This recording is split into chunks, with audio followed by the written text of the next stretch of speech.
Hello, and Hi. welcome back to a new episode of Spiritually Unfiltered. We are so excited, as we say at the beginning of every single episode. Genuinely are. Yeah, like it's just so fun for us to have these deep conversations and share them with you.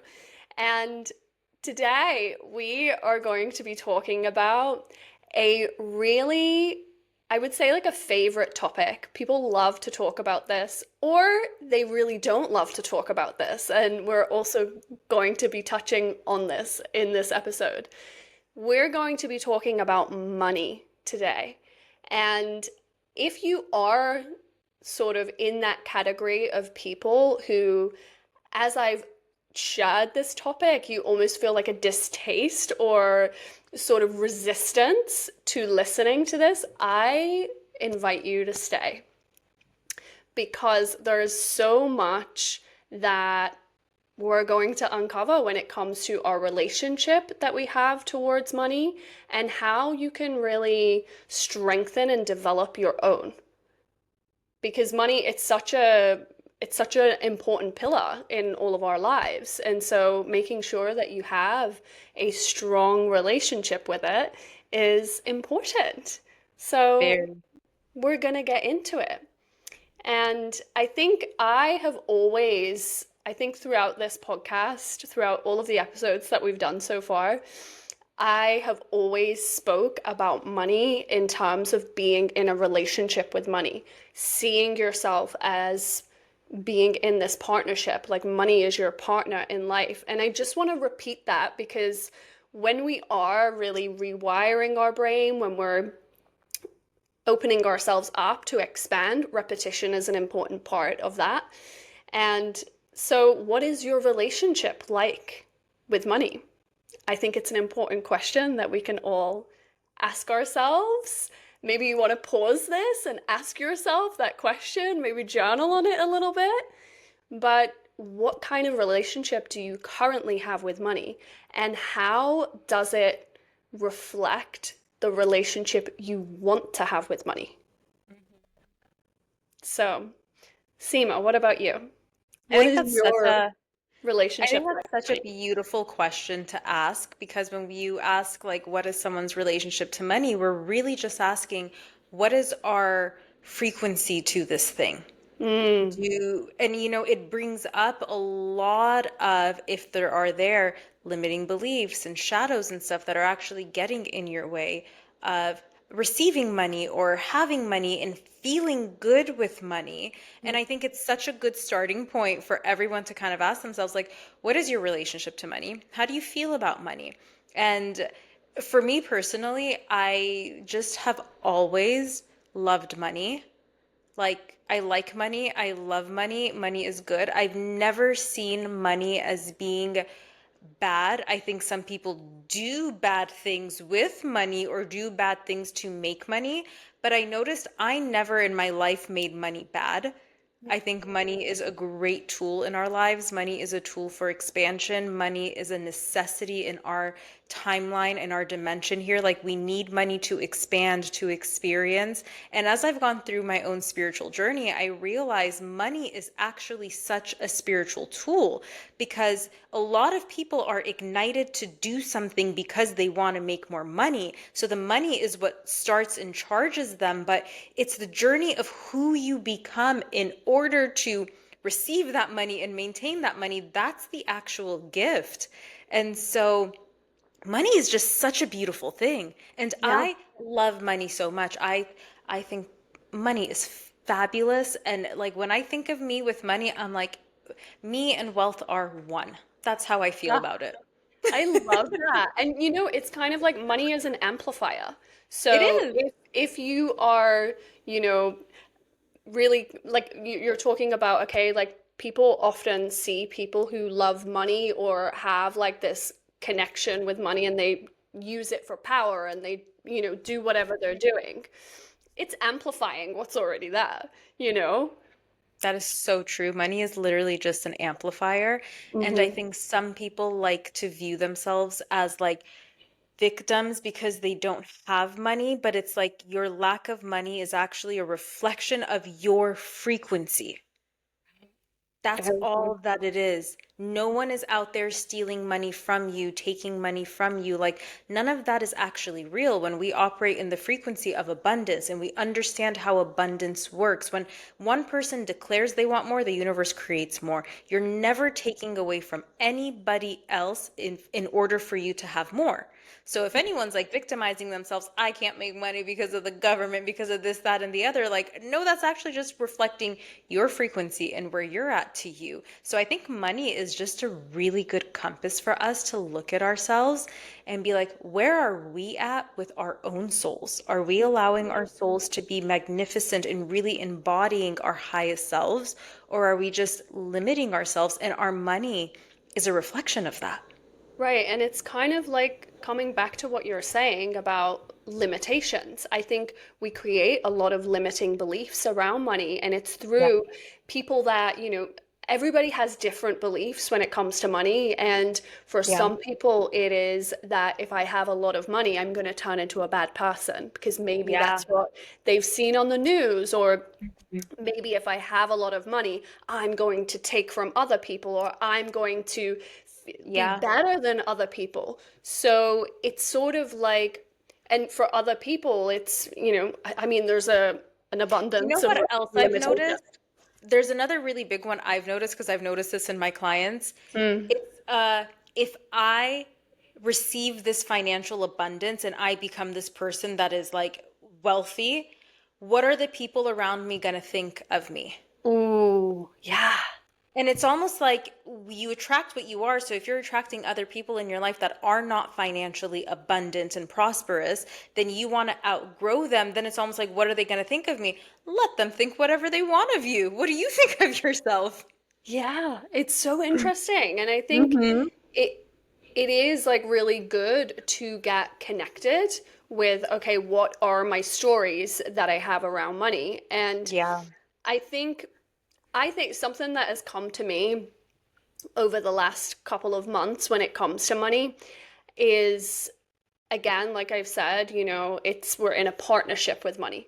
So I had this thought about, there's a lot of talk about attachment styles when we are in relationships, right? And so it's our anxious attachment, avoidant, or secure. And so we Mm-hmm. all want to get into that space of feeling securely attached to our partner. And that is that, we're not constantly worried that they're going to abandon us, and we're not, avoidant of that either, and I was thinking about it and I was like, it's the same with money. We're in a relationship with money, and some of us are anxiously attached. So it's like if we get a bill or we spend money, whatever we do, it's like, oh my God, it's a loss. I'm losing money. Where is money gone? Why is money always leaving me? It's that Mm-hmm. sort of mentality.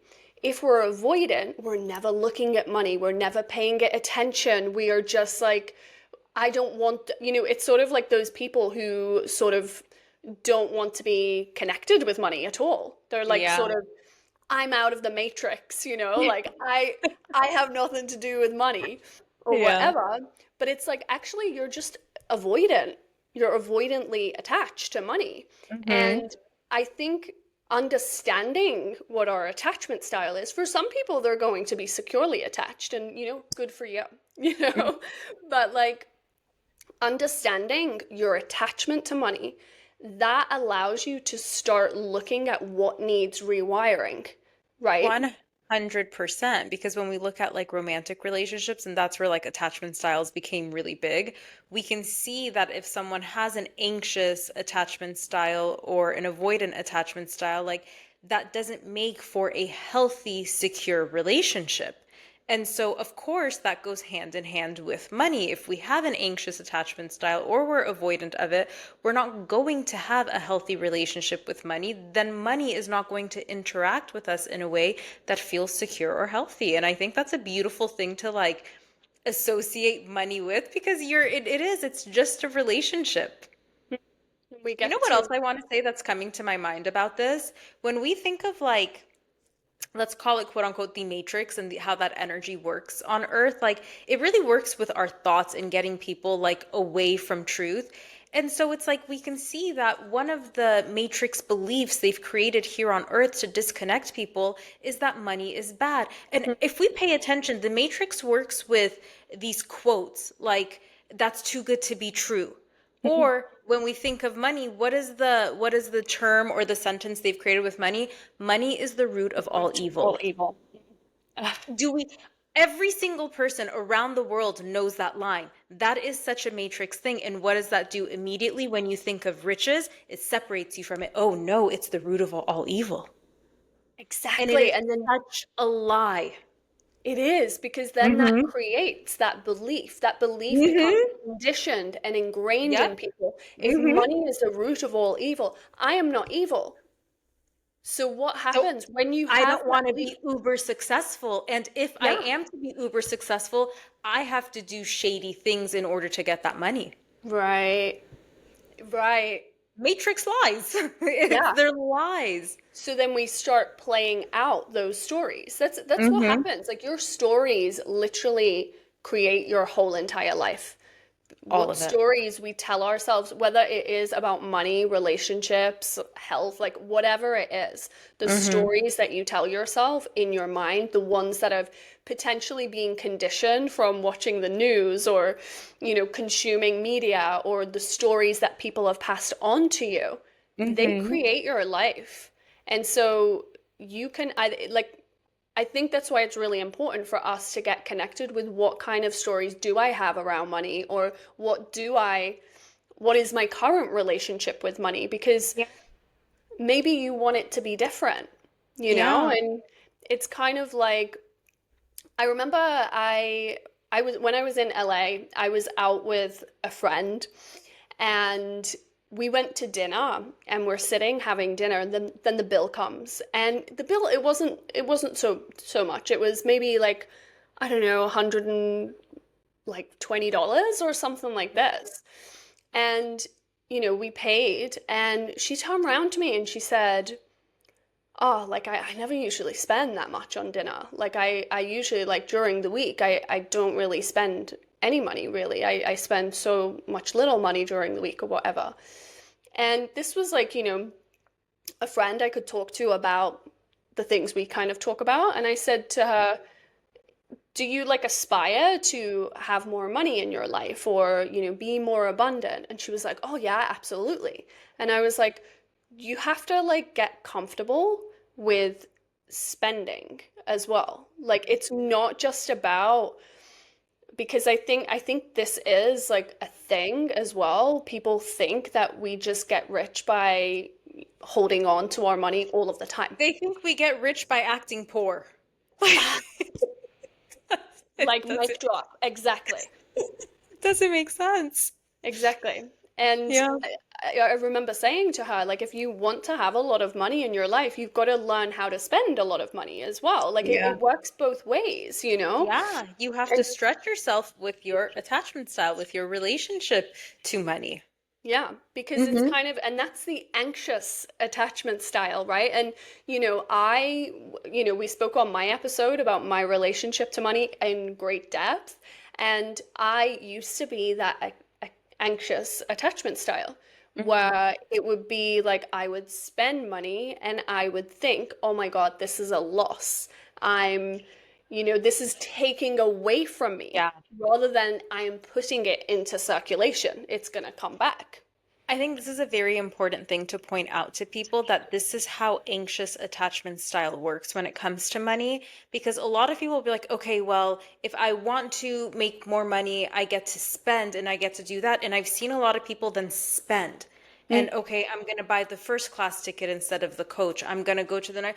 But then when they're spending, the frequency they're spending with is super anxious. Oh my God, I'm spending so much on this. Where is it going to come from? How am I going to make? And it's like, don't spend it in an anxious way. The way you start changing your relationship with it is to spend it in a very secure way. The point isn't to spend more, the point is to spend in a different frequency while you're spending, and then you will start spending a little bit more because you feel very secure in what you are spending with.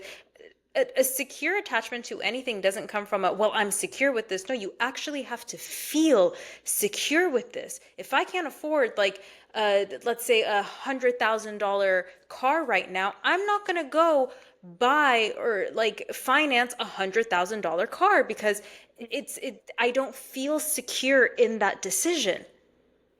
So That's it's it. like, yeah, go spend, but spend in the ways that you feel secure with and stretch a little bit. Yeah.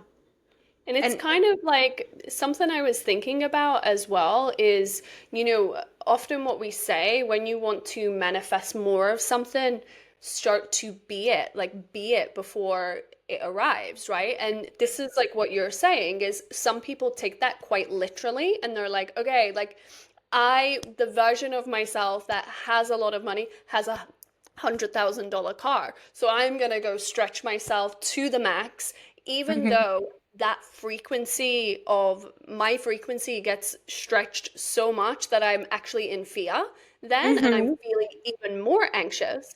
When really you can actually be that version of yourself, like incrementally, I want to say. Yes. So it I can think kind of, incrementally is a big thing you and I talk about and you and I yes, believe in. Go on. yeah. And so it's kind of like, okay, so imagine if someone wants to grow they're like, okay, when I'm like super ultra wealthy, I have a really big stock portfolio or whatever. And it's like people will talk themselves out of taking action in that and becoming that Mhm. because they're like, it's so far away or whatever. You can put things in little by little. If you are when I'm super wealthy, I'm going to be putting 10K a month in my stock portfolio. Start Mhm. putting $10 a month. Exactly. You know? You know what it is? Some people, their logic kicks in, oh, but $10 is so little, it's so pointless. Why would I do that? And it's almost like they want to run before they can even crawl. But it's like, no, start with crawling and then you'll Mhm. stand. And like doing things in increments really gets you super far. I remember someone once told me, and I was in my early 20s going through like a really hard time, and someone once told me, Seema, you don't need to get to the finish line in leaps and jumps, but step by step, one travels really far. And that always stuck with me because I'm like, that is so true. We sometimes think like we have to leap into our next place, but we forget that if you just put one foot in front of the other and you take these small little steps, you actually travel very far. Exactly. It's reminded me actually of a book. There's a book called Atomic Habits, and it's literally about this. It's Yes. about the small changes that we make in our life and how they actually compound and they create great transformation. And, you know, there's a fact somewhere about if you read, say you have like a subject that you're like extremely passionate about, and say it's like, I don't know, dogs, like training dogs or something like that. If you read about that for 1 hour every single day, for I think it's like 2 or 3 years, if you did that, you would be considered an expert. Yeah. But then So we think to become an expert on something, oh, it's going to take way too much time and we can't do it because we're looking at the big leap versus realizing it's these tiny little steps you take that actually get you there. it's like the Chinese proverb, the best time to plant a tree was 100 years ago. The second best time is today. Yeah. Yeah. It's now, you know? Yeah. So I think that is like really important when we are thinking about, okay, I want to be like this abundant, wealthy version of myself. It's like allow yourself to take the incremental steps in order to get there. You don't have to, because when we're looking at a version of ourselves far ahead, or it feels like it's far ahead, right? It can become overwhelming and we just sort of recline back, you know? Yeah. Yeah, because we're looking for all the ways that we can get there, and our logical mind can't come up with an answer. So then we kind of freeze in that. But when we take Mm. these incremental steps, each step closer reveals another layer to you, and that helps you move from this anxious attachment to this secure attachment. So let's like anxious attachment, we kind of spoke about like how that shows up and how people show up anxious. Let's talk about how avoidant would show up with money. Right. Yeah. Because in my experience, the people who are avoidant are the ones who will turn around and say, you know what? I don't need that lifestyle anyways. I don't need that anyways. So then they deny the thing that they actually want because that's their relationship to money. They don't think it's possible for them. They don't see how it's possible. So they begin to avoid it in order to protect themselves. And so I don't want that anyways. Yeah. That's so true. It's this mindset thing, right? Of I don't believe I can get that. I don't Mm-hmm. think I'm gonna get it. So I'm not That's gonna actually like what's That's what's underneath it. It's an exactly. array of limiting beliefs, but it's like you actually want it, but because you have all of these limiting beliefs and you don't want to look at them, so you're like, it's like your ego builds this thing of like, that people who live like this, like they're so shallow anyways. You start Mm. creating all of these negative associations of why you're better off living how you are and you don't need that anyways. So you Right. avoid it. And it might even be that maybe you've never really had someone around you who has become very wealthy in their life or something Mm-hmm. like that. And so it's kind of like, that's never going to happen for me. And so sometimes, and I think declaring what you want, again, that's another podcast episode, but declaring what we want is so important because if It you is. are in that avoidant attachment style and you're saying, "Oh, I don't want it anyway," you're not going to get it, you know? And Mhm. it's a limiting belief of you not wanting to almost like you feel like if I say it, I'm setting myself up for disappointment. When actually by Mhm. not saying it, you're setting yourself up for disappointment. For disappointment, exactly, because you're not claiming it. We will Exactly. do a whole episode on that, on the energy On of claiming. claiming. Yeah, Yes, claiming, demanding with authority, because that is something people, it's a frequency people have forgotten about. exactly. Yeah. And it's kind of, so it's funny because, yeah, like the avoidant attachment style, you're looking at it from like the emotions perspective and like Hmm. like how people feel and how it comes up. And I'm like, it's the people that don't look at their bank accounts. They don't want to pay attention to money like whatsoever. They don't want to nurture it. They're just like, it comes in, it goes out. I don't do anything with money, Yeah. you know? And I think that's actually, it's an important part of really nurturing your relationship with money. It doesn't just mean that, okay, like you love money, I love being around it, I love having it in my field, but it's also like we get to nurture money. We get to look at it and, okay, where's my money going out this week? And, how can I appreciate my money more, right? Like maybe I'm gonna put it in some little stocks or, I'm gonna, just like giving it love and attention, spending time with money, I think is essential Yeah. to creating that secure attachment with it. It's like getting to know money, Yeah. you know? 100%. Money is a frequency. Think of money as like a person in your life, and that's how we get to interact with it. And I think a lot of people just haven't paid attention to money in that sense. So you kind of just follow along with whatever your family's relationship to money was. Because I've also seen a lot of people grow up around a lot of money, but the way their families made money was either in a like stressed out, like completely stressed out. The dad is sick and stressed out, makes millions of dollars, but is like doesn't take care of himself or is not there for his family. And then they repeat that pattern. So they have a lot of money, but they don't have health or security. Or I've seen people who make money in very like unethical ways. And so then when you see the kids grow up, they're kind of falling in line in that way, making money in unethical ways. And so I think a lot of people have just adapted whatever their family's values and belief systems around money are. And some people, if their parents are like, money's bad, we just need enough to get by, the children grow up and they start doing that as well. And then there are the people who want something different of how money is made, how they get to interact with money, but then they feel this inner resistance within them and it feels like so hard to break out of that pattern. And I think first and foremost, it's just so important to see, what are you dealing with? Where are you at? Are you happy with the way you're making money? Does it feel genuinely in alignment?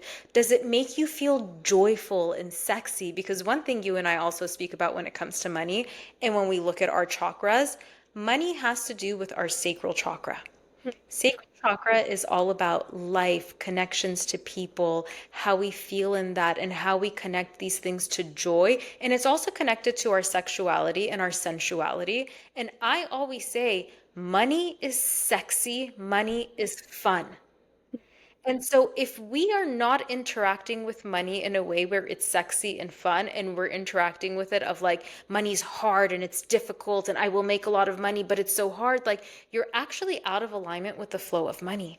Money gets to be so fun. Because think of it, when you have money, it brings more joy because you have freedom to go experience, and then your soul expands and evolves. So money gets to be a conduit for even more joy in your life, for the joy that your vessel holds to be expanded. And money is just so sexy. Think of like the embodiment we have when we have money and we are secure with money. We genuinely feel so embodied and so secure in ourselves, in our lives. That's what makes someone, if you think of it, when we find someone very attractive, it's not about how they're dressed or like that. It's their frequency, it's their energy. And we find people that are grounded and secure with themselves the most attractive. Like that is a very sexy quality for a person to have. Right. And it's, you know, what's coming to my mind right now as well when you're speaking about the sacral chakra and its connection to money. The sacral, it's very creative as well. It is. And it's very much related to creativity and fertility, right? And so we think about when we're coming back to this idea of being in a relationship with money, right? When we're in a relationship with a person, right? And we are, you know, we're creating with that person, like procreating. We actually create new life. We create something else, right? It's kind of the same with money. Your relationship with money has the power to create something. So whatever that creation is, whether it's a business, whether it's a, you know, I don't know, a new house, whatever it is, it has the I power to create. I love this. We are literally procreating with money. Like, wow. That was a download. I was like sitting here and I'm like, oh, like the connection between creativity and fertility and relationship with money, with a person, it's the same thing. And that's why it's so important for us to get really connected to what that relationship is. And something I was saying to you before we hopped on this call. So, you know, I spoke about it in my personal episode, the family that I worked for in China, you know, very, very wealthy family. And I learned so much just being around them. And, you know, the dad of the family, he would talk to me a lot about money.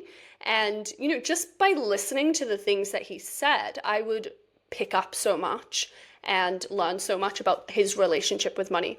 He used to always say that he loved money. He would say, I love making money. I love it. Even though he already has a lot of money. Like the reason he creates more of it all the time is because he has such an abundant relationship with it. What he also said to me, because he would do a lot in like the stock market and things like that. He would say, you would have no idea if, you know, I've been working on the stock market all day and I come down and we're having dinner. He said, you would have no idea if I have made $1 million that day or I've lost $1 million. You would never know. And it was because he had this neutral, secure relationship with money. He wasn't like overly attached to money. And I think that is, and again, we're talking about, of course, this is a person who has a lot of money, but it's kind of like we have to develop that neutrality Mm-hmm. incrementally, like we're talking about, right? So for him, like he's using an example of, losing a million, making a million. But when we start from the bottom, right, rather than seeing like, I'm buying a coffee for $10 or whatever it is where you live, it's like if I'm buying a coffee for $10, oh, that's $10 down the drain. No, we can't really see it in that way. We have to see it as it's in circulation. It's I'm getting something for that. I'm getting value for that, Yeah. right? Yeah. And as you share the story about the dad of the family that you worked for, it sounds like his relationship to money is when you want nothing, you attract everything. Or when it's like when you know you need nothing, you attract everything. That's that frequency of neutrality with this. It's not oh my God, I need this, I need this, I need this. It's like it's already mine, it's already here. So whatever happens here doesn't actually matter because I already know the outcome. Yeah. And so you Yeah. stay in this neutral place with it and you see the blessings in it and you see the lessons in it, and then you end up receiving. And so I actually think talking more deeply about that frequency of neutrality on another episode of this whole needing nothing attracts everything. I know that's a line that a lot of people have heard, but it's a frequency people don't understand, and we can really dive into the depths of the the spiritual, the dimensional meanings behind that and why that is true, because we've all heard it, but I don't think people understand why that's true. Right. And I'm going to ask you a question, actually. And this, we can sort of, it's attaching this energy of neutrality to what we're talking about when it comes to money. Because I think when other people hear us talking about money in this way, sometimes the mind goes to, yeah, but like, I've got to make my rent. What would you say to those kind of people who have that reaction to things of, yeah, but I've got bills to pay, I've got to make my rent, like, how can I stay neutral with money? What would you have to say to someone like that? If you're really tuned in to the vision of what you're receiving and what you're creating and what's possible for you, that abundant version of yourself is not stressed about rent because they're so abundant, they're so prosperous that paying rent every month doesn't even cross their mind. It's just automatic and it's just taken out, and you're not even thinking about it because that's how prosperous you are, right? So if you're stressing about it, oh, but I need to pay rent. Yeah, I understand, but change your frequency because you're still going in everyday life doing what you got to do to make your rent. You're still going to go work. You're still going to go do this, that, and the other. What frequency are you doing it with? Are you doing it with the frequency of stress, or are you doing it with the frequency of that future self that you see that already exists in reality? And so it's the logical mind wants to come in and be logical, but I have to worry about this. You know what? You're right. If you have to worry about this, then you're going to worry about it and you're going to continue to worry about it. Or you can acknowledge I'm in a state of worry, but this is not a reality I want to live in forever. I want to live in that reality. So let me embody that reality while I'm figuring this out, because you're still going to figure this out. It's just what frequency are you going to figure it out in? Worry is absolutely useless. Worry is one of those useless vibrations. It's not useless to feel it, it's useless to maintain it. For sure. It Because does it's like, nothing.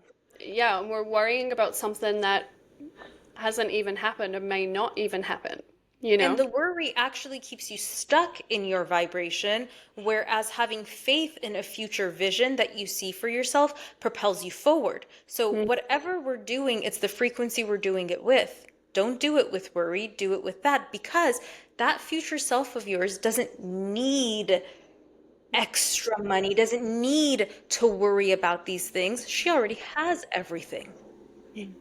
Exactly. And it's kind of, I mean, this is like moving me into, there's so many levels that I want to talk about when it comes to money because there's so much to say. I think Mhm. the most important place for everybody to always start is look at the beliefs that you have about money and actually look Absolutely. where do they come from? Mm-hmm. Because you will probably be able to see, like, oh, this is where I developed this particular belief. And how does my future self, like, what kind of beliefs do they have? Because ultimately, in order to get to that version of yourself, like, it doesn't, it's almost like, and this is a good point, actually. So it doesn't, like, money, if money just came onto your lap, it's not going to get rid of the feeling that you have with money. And I think this is what a lot of people think. They're like, oh, if I manifest money and when I get that, when I have this, like, everything will be fine. But it's like, okay, the most prime, perfect example of this is people who win the lottery and then literally have $0 left a year or two later. Perfect example, Abby, because you are 1000% correct that if you do not work on the foundational beliefs and the foundational relationships to money, even if you come into a lot of money at once, you will go back to zero, back to stressing, back to worry, because that is the frequency you're holding with money. So you're constantly telling money, make me worried about you. Again, we're coming back to what we said at the beginning as well. Money is an amplifier. Mm-hmm. And So, money does whatever you tell it to do for you. mm-hmm. If you want money to bring you joy, money will bring you joy. If you want money to bring you pain, money will bring you pain. Money does what you want it to do for you and what you want it to be for you in your life. So choose your relationship to money. I grew up and I was told this belief that you sometimes have to do shady things in business in order to make money. That's just the real world. That was kind of tossed around for me a lot, and I hated it. It didn't feel right for me. And I was like, absolutely not. That's not how I want to make my money. I'd rather not make money than make money that way. Because my level of integrity, even as like a young teenager, was like through the roof. I'm like, no, it just didn't feel right within me. And so I really started to realize as I was building my relationship with money and what I wanted outside of like my family or cultural beliefs was money gets to be a reflection of how much good I'm serving in this world. And so the more money I make, and this is a contract I made with money. Money, be the reflection to me of how much good I am doing in this world and how I am positively impacting others. Money is just my reward. So each time I think about expanding my money, it's about how much good can I give to this world? So how do I get to expand and pour goodness into humanity and do good for others? Because money is just my reward. And that's the relationship I started to have with money. Like, we're always signing contracts with money and relationships with money. So it could be something really good, and you can break out of old narratives that don't work for you and let it be beautiful. Because when I started to build this relationship with money, I got excited about money. Money became very fun and money became very sexy. And it's also like, you know, when we talk about the relationship you have with money, it shows up inside of our businesses as well, and again, so many people find it hard to price their services or to even mention that they have, you can purchase this from me.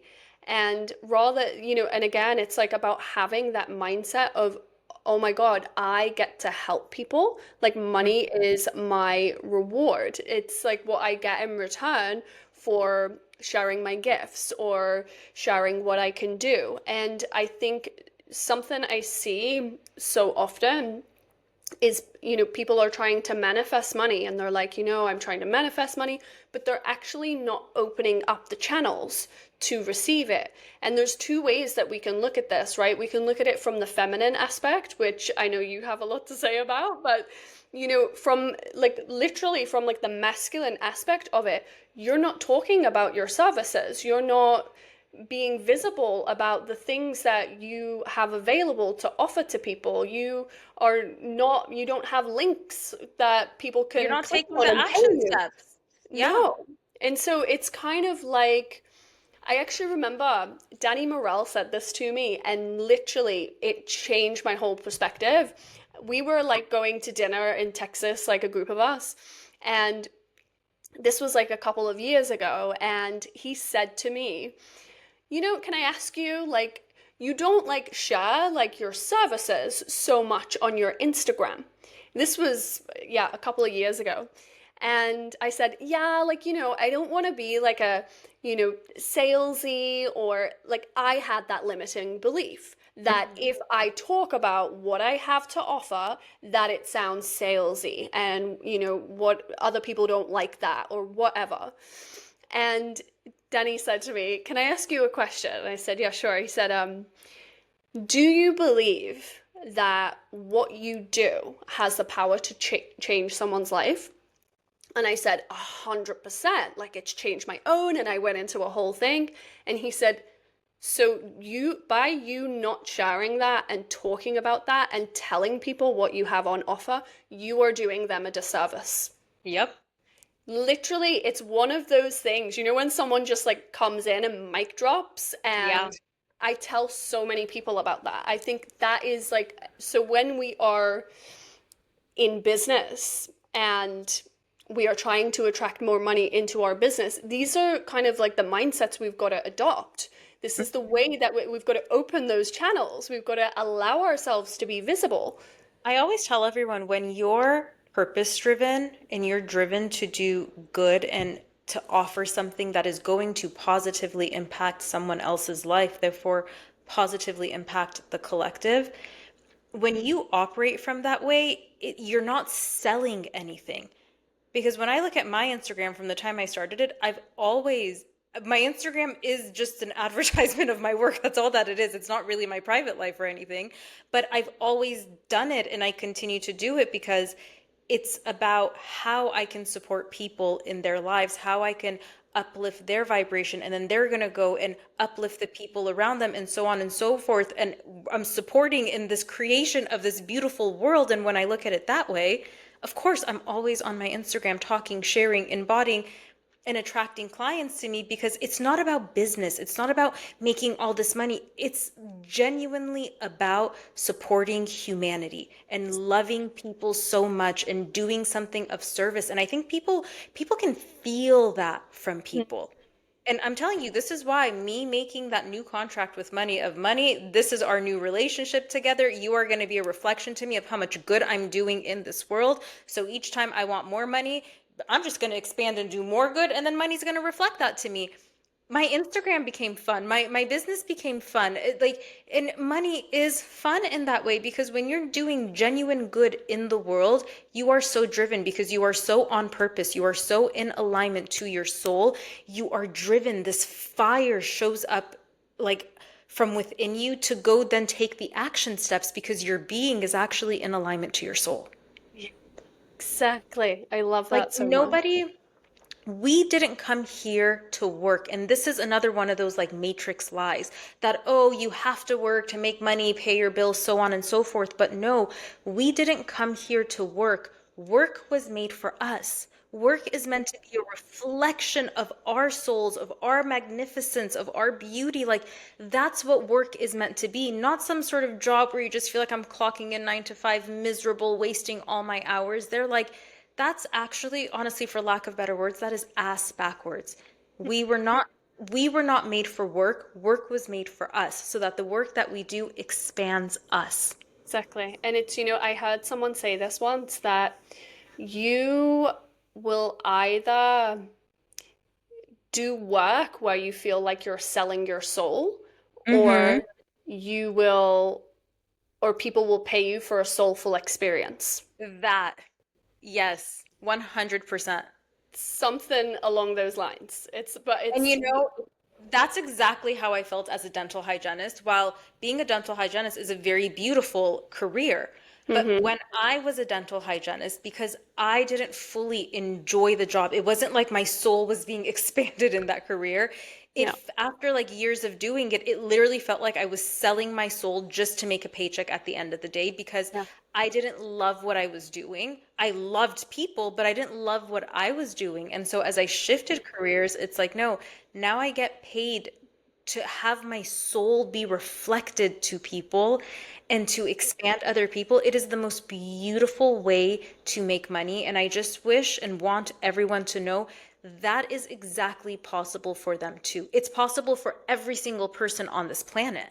You just have to get Exactly. out of that limiting belief of, oh, well, because I've heard so many people say, oh, well, Sima, you have a gift. So, for you, it's very different. And I'm like, no, it's not. Everybody has their soulful things that they want to do and share with the world for good. You just got to tap into what that is for you. Maybe yours is art. Maybe yours is cooking. Like, what is it for you? Do that thing. And you will Exactly. never actually be exhausted by work because Mm, even the exhaustion you feel that you're tired, it's also exhilarating. Like there are exactly. days when I am exhausted at the end of the day because and thank you God for this blessing. I had so many clients in that day that by the end of it, I'm like, I'm exhausted, but it's not an angry exhaustion. It's like, what a blessed experience to be exhausted by this. It's almost like when people have children and they're exhausted by their kids, but then they're like, what a blessing to be exhausted by these children. You're satisfied. Your energy is satisfied. And that Mhm. it's like I'm sitting here and you're just talking like an aligned generator that you are. It's because this is the lie, right? That we've been fed. There was, generators make up 70% of the population, including manifesting generators. And I always think to myself, imagine if every generator on the planet was living in that alignment where their energy was being used for their passion, for the thing that sets their soul on fire. But Yeah. there's been this conditioning that because you have a lot of energy and you're here to generate energy, it's like you're the workhorse. You have to go and do the things that nobody else wants to do. So generators live in that frustration where their Mhm. energy is stuck. The reason you feel stuck, and also the reason that money is not flowing the way that you on your vision board envision it too, is because you are not expressing who you are. You're Yeah. not allowing your energy to be expressed into the world. And, you know, on what you said, every single person has their own gifts.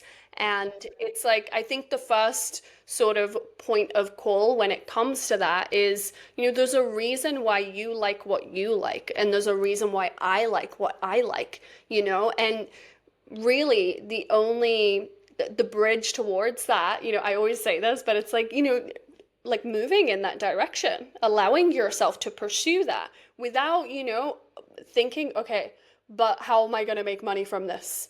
You know, Yeah. constantly being in the mind and in the anxiety of that pursuit.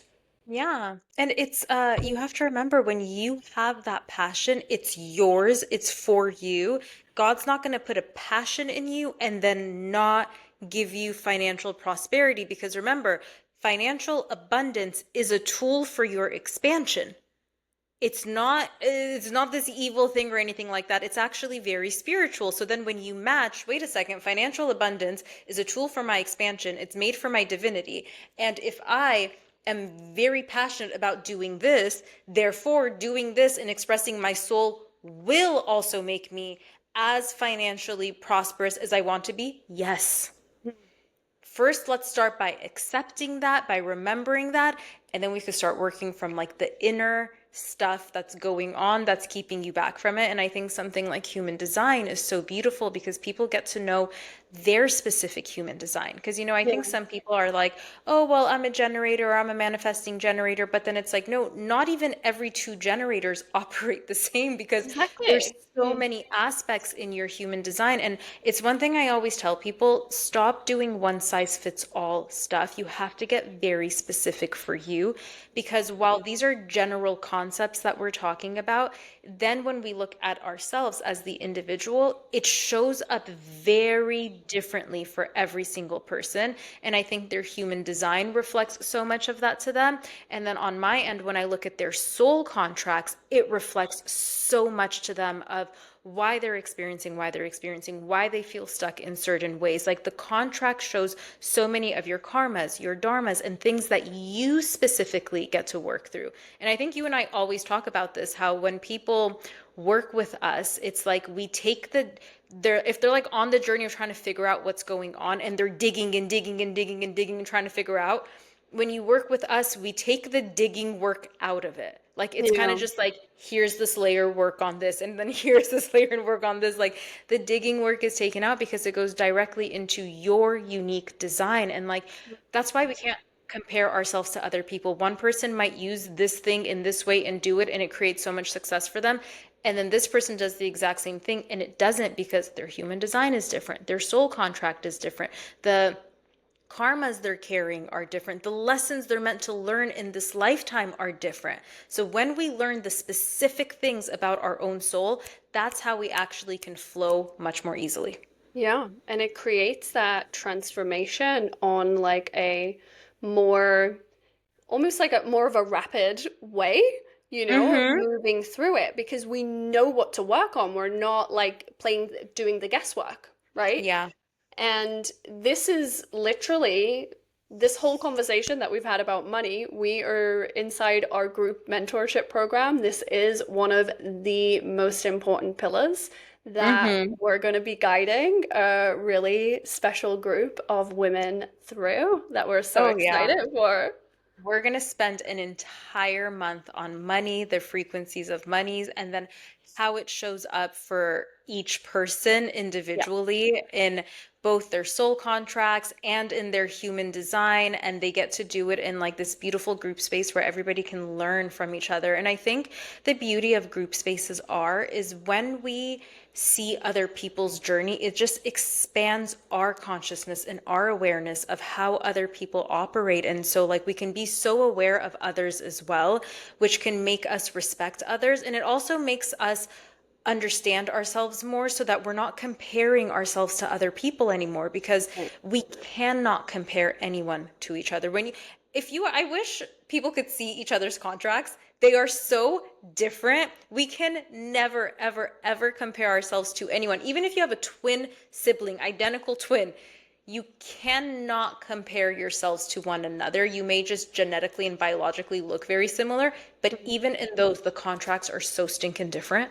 Yeah. And it's kind of And like so, everybody has their own gifts, everybody has their hmm own shadows and their own experiences that contribute to that as well. So yeah, it's nobody is you, that's your and that's your superpower. superpower. Yeah, Yeah. exactly. Yeah, and I think Exactly. a big part of really, really what we do right now in our individual coaching practices and what we are like intentionally doing as we launch our coaching program is to reflect people's authenticity to them. And that's what invites them home to themselves. And really, when you are home within your own body, within your own vessel, you are so grounded, you are so secure. This is where you can use the frequency of commanding something into your life. Exactly. Hmm. And it's kind of like, something I've thought about recently, like, those sort of like fad diets that people Hmm. go on. And I don't know if I mentioned this in the last episode, but I'm going to mention it again. And it was kind of like people would go on these diets and they would work and they would lose a bunch of weight and then they would come off the diet and they would just go back to the way it was. Hmm. It was something that you couldn't maintain. It wasn't sustainable because it didn't take into consideration, your lifestyle, who you are, what you're about, like all of these things. And this is why it's so important to understand yourself on a soul level, and to be guided on a soul level because In that an creates, individualized way. yes, because it allows you to maintain the Yeah. transformation. So it's not Yeah. just this like transformation while you're in the container. It's like, no, it has longevity to it. Yeah, exactly. Yeah. Because to piggyback off of like the diet one, like people will do, let's say, keto or this or that and the other. And then once they stop it, it kind of goes right back to where they started from. But if those same people chose to work with a nutritionist that specifically creates meals around their body, what their body is experiencing, what works best for their body, and works with a trainer who specifically tells them exercises that work with their body. Because even workouts, for some women, do you know that those like HIIT workouts are actually terrible for them and their hormones and their cortisol levels and stuff like that? And so, if that same person just invested a little bit more in themselves, to hire a nutritionist and a trainer who does things specifically for their body, not only would they thrive if they committed to that plan, they would maintain that because it's very maintainable for their life. And this is why investing in yourself for specific things for yourself is the most important things. This is not a one size fits all world. It's not. And we need to stop thinking that it is. Yeah, 100%. And so, yeah. So if you guys, if this is calling to you to step into this space with us, it is going to be a small kind of group of women. And we have a wait list that you can join.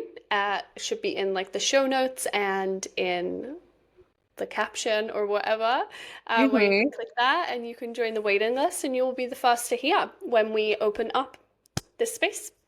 Yes, we're going to be opening it up in January. We can say that. It's going to start end of January. So we do have a wait list for it. And then if you are interested, we're going to get on a call to see if you are a right fit for it. And we are so super excited to hold a group of you women through this journey to create lasting change in your life. This is like a foundation building type of place where you could use the things we talk about in those 5 months of coaching to really build a new foundation for yourself. Ah, it's going to be so amazing. So I can't wait. But yeah, so thank you guys so much for joining us on this special episode all about money. We would love Yes. to hear what the aha moments were for you, how your Mhm. relationship currently is with money, and what kind of reflections came up to you for you. We love, love, love to hear from you guys and how these words land. And yeah, we're just sending you so much love and abundance. So much love and abundance, and we will speak to you all next week. Bye.